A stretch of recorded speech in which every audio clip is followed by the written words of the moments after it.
çiçekleri essin ayakların,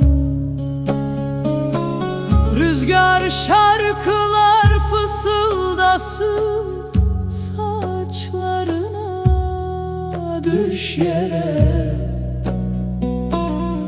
uyanayım düşlerden gözlerine.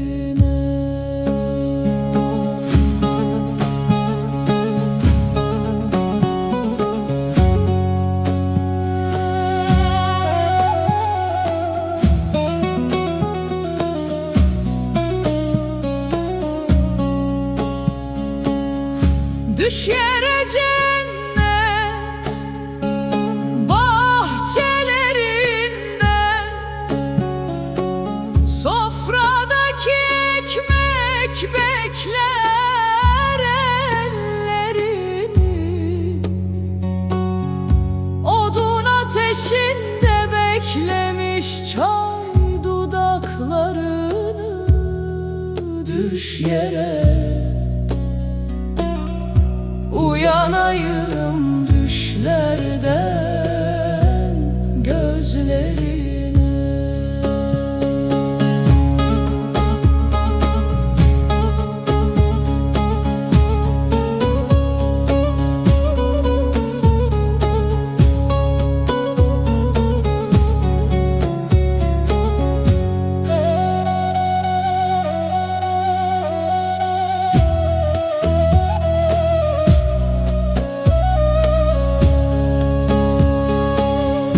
Düş yere cennet bahçelerinden, birkaç kelime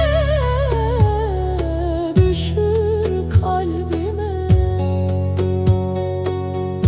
ya da gözlerin karalasın üç cümle. Düş yere, uyanayım düşlerden gözlerine. Düş yere cennet bahçelerinden, bir name ol ermişler tefsirinde. Götür beni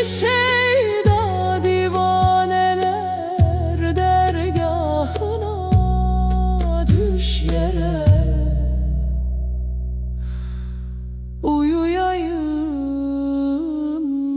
düş gözleri.